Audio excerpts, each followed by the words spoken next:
Yo, yo, yo! It is I, Captain Proton, and we're gonna go on the,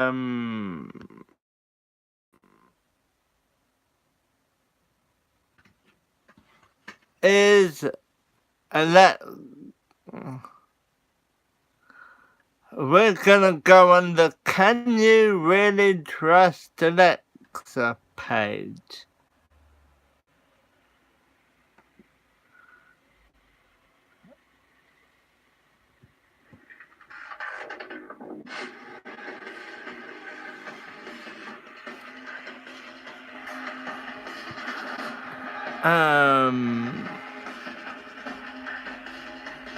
And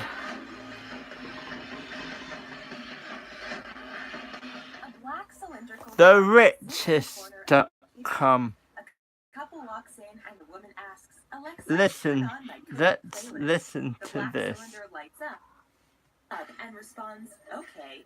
The music comes on, providing the right atmosphere to prepare a meal. As many of you know, this illustrates a typical interaction with Amazon's Echo devices. Alexa is the voice of those devices and has many abilities called skills. Those evergreen skills strive to allow users to interact with Alexa like they would with a real human. The device does its best to provide the support you need in your daily life. This picture of an effortless life is quite appealing, but how is this possible and what is Alexa exactly? Alexa is what we call an AI, which stands for Artificial Intelligence. It describes a vast area of computer science that makes machines feel like they could be your friends.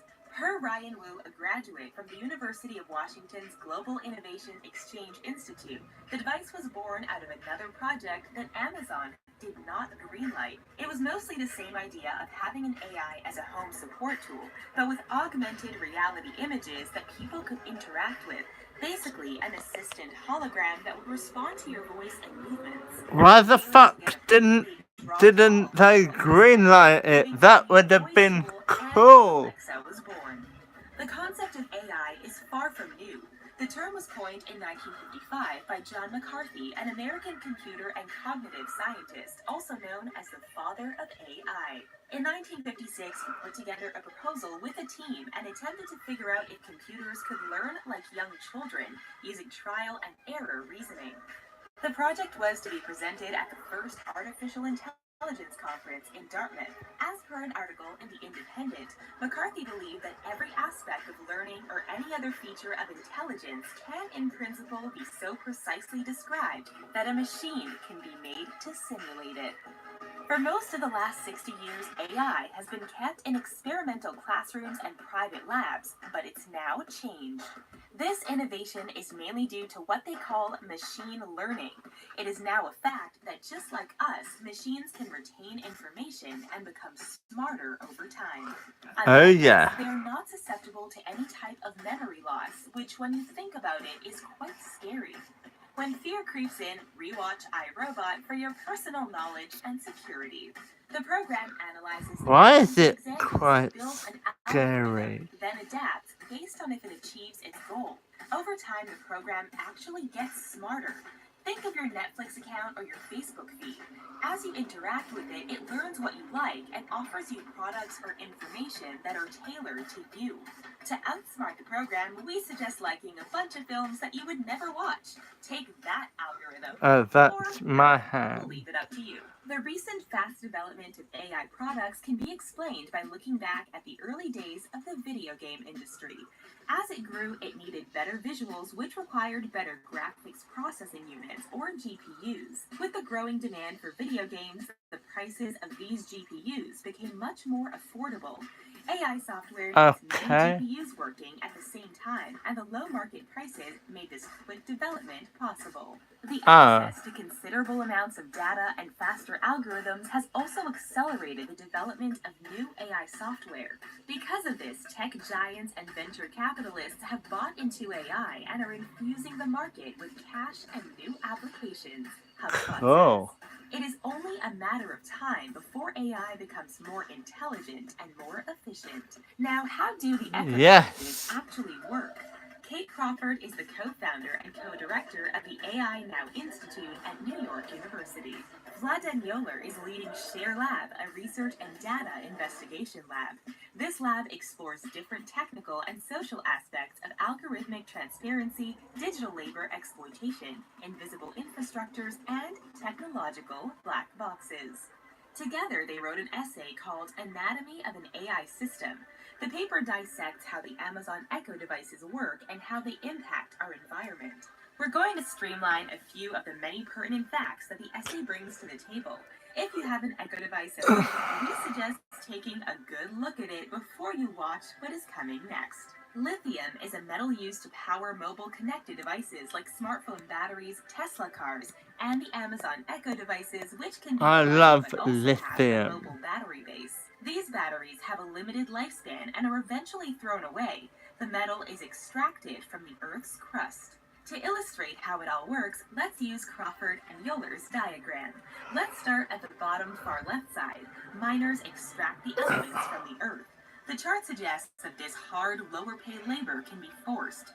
It is also possible for child labor to be used, and miners are subject to potential environmental and working hazards. If we go up the diagram, we see that once the material is extracted, it is refined and produces acidic and radioactive waste, which can result in other health and environmental hazards. Those Oh my refined elements god. are then turned into components for manufacturing, once again producing toxic waste and creating potential health complications for employees. The parts are in turn assembled into the products that we buy within the same poor working conditions and finally sent to the distributors. A report found on the Research and Market website tells us that the global lithium-ion battery market reached a value of around $25 billion in 2017. The market is further projected to reach a value of $47 billion by 2023. Research by Amnesty International shows that during the excavation of cobalt, which is also used for lithium batteries of 16 multinational brands, workers are paid the equivalent of $1 per day. This is what they get for working in conditions hazardous to life and health, and were often subjected to violence, extortion, and intimidation. Now let's look at the middle part of the diagram and read from the top. The Alexa Echo device is now comfortably sitting in your living room, Don't know what connected to to the say internet, about and you that. ask The Alexa to turn off the lights. The device contains 7 directional microphones so the user can be heard at all times, says Kate Crawford and Vladan Yoler. The information received by the device travels through the internet infrastructure, through the Amazon infrastructure, and finally to the Alexa voice service, or AVS, which translates the recording of your voice into text. Now this information is treated to find the proper response and then travels all the way back to your device for it to take the appropriate action, which is, in this case, turning off the light. Now something else happens simultaneously. When the information is received by the AVS, it is also uploaded by what we see in the diagram as AI training. The uploaded data is used as a resource to improve and train Alexa. It is also sent to the Amazon Data Center, where network engineers, technicians, management teams, and security teams use it to create new skills and upgrade the Echo devices. So, in a way, customers provide some kind of free labor to Amazon. As it gathers data from all customers, it grows and adapts to become better at conversations. All mistakes Alexa makes are recorded to be improved in the future. Each question is analyzed. Has the inquiry been repeated by the customer? Did it have to be reworded by the customer? Did the action follow the request, such as lights being turned on or music being turned off? Put simply, each small moment of convenience, be it answering a question, turning on a light, or playing a song, requires a vast planetary network. fueled by the extraction of non-renewable materials, labor, and data. The scale of resources required is many magnitudes greater than the energy and labor it would take a human to operate a household appliance or flick a switch, says Crawford and Yoler. It is not uncommon for most technology users to be blind to this reality. Most tech companies lack transparency, but even if they were more outspoken about these issues, the problem is much more profound. We will get to that a little later in the video. Now, if you have a constant listening ear in the corner of your home, you probably are concerned with security and privacy. If you own an Echo device, you know that to use it, you need to authorize access to your calendar and other accounts or services that contain highly personal information. So by using it, you automatically renounce some of your privacy and security. Data access is an inherent risk to all information technology. But don't worry, we all do it, and we will all be just fine. Hopefully. In the past, Alexa could not differentiate people's voices, which was of considerable worry for customers. In 2017, Alexa was reborn with new skills. It was now able to recognize the voice of its owner and only respond to them. That way, your postman can no longer access your banking information while you go fetch that pen to sign your receipt. Even though it's only supposed to hear when you call its name, it doesn't mean there can't be any malfunctions. There was actually one case with Google Home, a similar service. A malfunctioned Google Home Mini recorded at all times and sent the recordings to Google's server, says Ryan Wu. This was unintentional, but what if the information had been stolen or leaked? These are questions that Amazon seems not to take lightly. We are in the early days of the technology, and they are continually innovating and improving as they encounter new challenges. With all of this in mind, we know that there is a troubling cost to our pursuit for an effortless life. And while chasing this dream, we automatically give up some of our privacy. Is it worth it? That's for you to decide. Are companies ruthless and careless? Tough to know. Based on the essay Anatomy of an AI, what we do know is that because of the many suppliers big companies use, it's incredibly complicated for them to understand their own supply chains. Intel, which is a semiconductor manufacturing company, took more than 4 years to thoroughly understand its own supply line and make sure that no tantalum from the Congo was in its microprocessor products. Electronics companies like Philips have many suppliers who themselves are linked to a vast network of manufacturers that get their material from unknown traders that directly deal with both legal and illegal mining operations. It is a massive when you consider the scale of large companies like Amazon, but hopefully they strive to pinpoint the sources of all their materials. Another area of concern that many science fiction films have brought up is what happens when we can no longer differentiate AI from humans. What happens when AI passes the Turing test and exhibits intelligent behavior equivalent to or indistinguishable from that of a human? And what if, just like Caleb from the film Ex Machina, you fall in love with your AI? There's no need to have seen the movie to know how that scenario ends. Amy Van Weinsberg, who works for the Foundation of Responsible Robotics, tackles a few important points in her summit interview from November 2018. Doesn't end robots good. And AI as they evolve.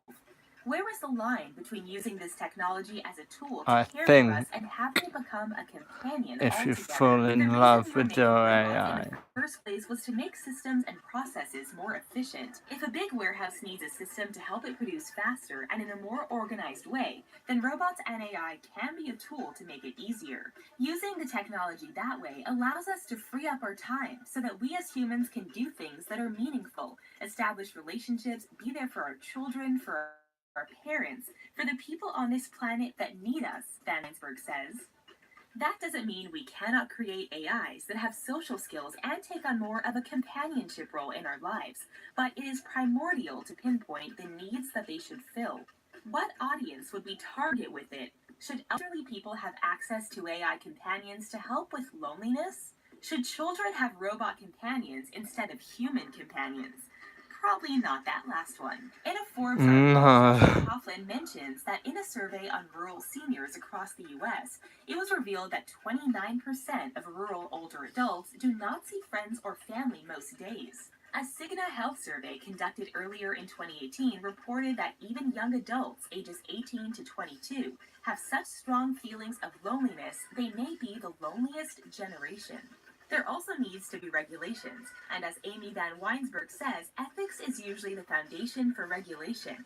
Ethics is the branch that studies the good life, and regulation is meant to provide the necessary conditions for a good society that individuals can live freely within. She mentions how nonprofit organizations also play a role in supporting the good life.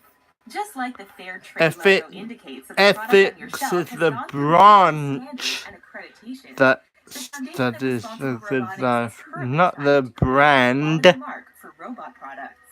Consumers then also are in a position where they get to choose products A that actually branch conform with their social values. The as foundation wants to help the robotics industry rather than viewing it as I'm something holding back innovation and ethics, and design should inspire it. Now, what broadcasting about the to users? What do they America. actually think of Alexa? The Nielsen Norman Group, an American computer user interface and user experience consulting firm, conducted a study specifically to understand what challenges AI voice assistants face and how they can help users. They found that people projected human-like qualities onto the AI. Most of the subjects referred to the device as he or she. However, they often assumed the AI to be less intelligent than it is. Two different categories of people were observed during the study.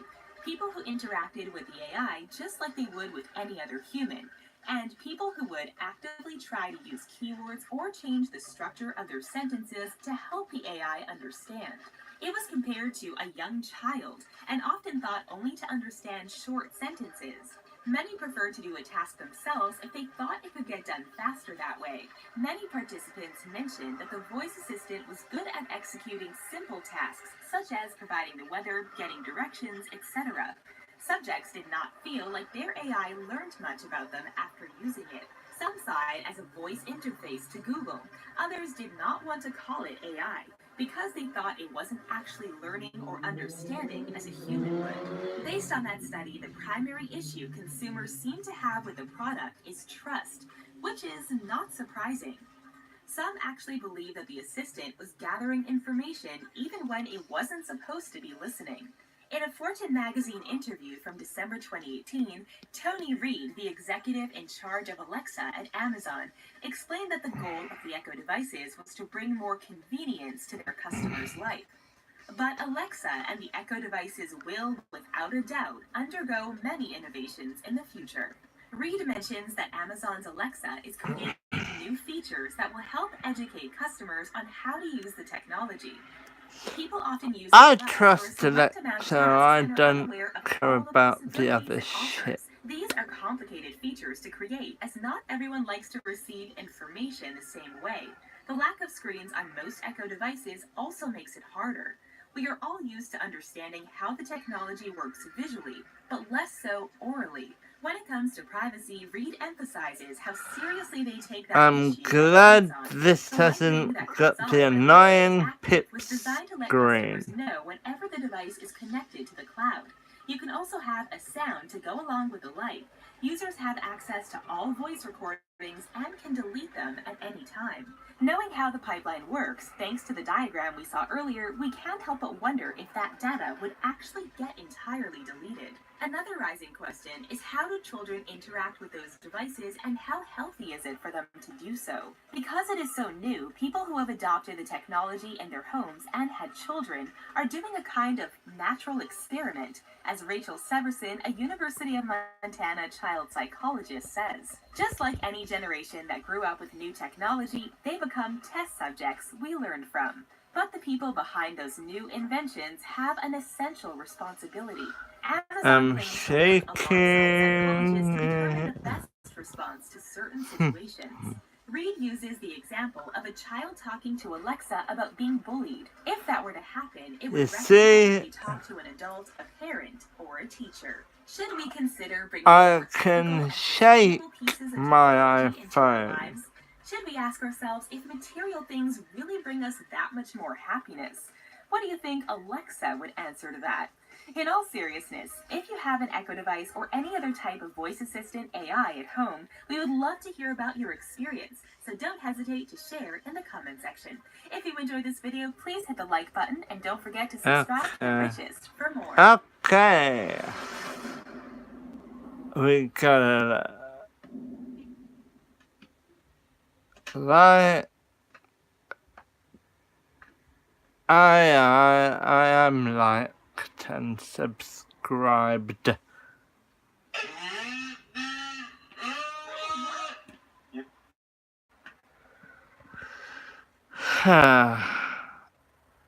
Sorry for that.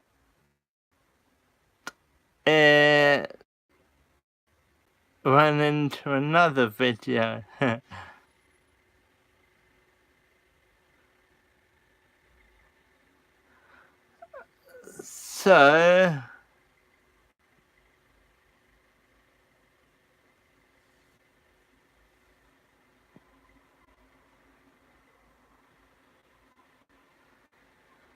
So that's it for now. Okay.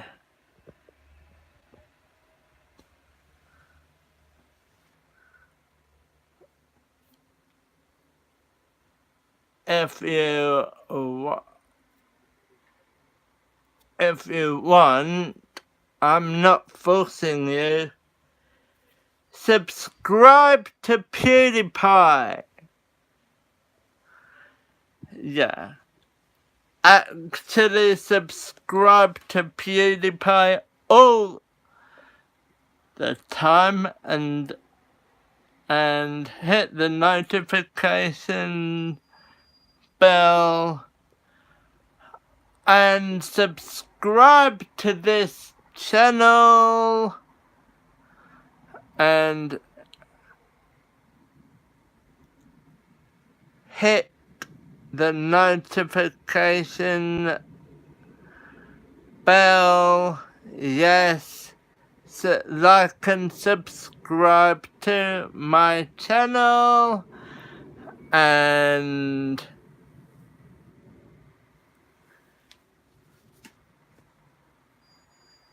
you know, I'll see you in the next one. In the next, you know, upload. So, bye. And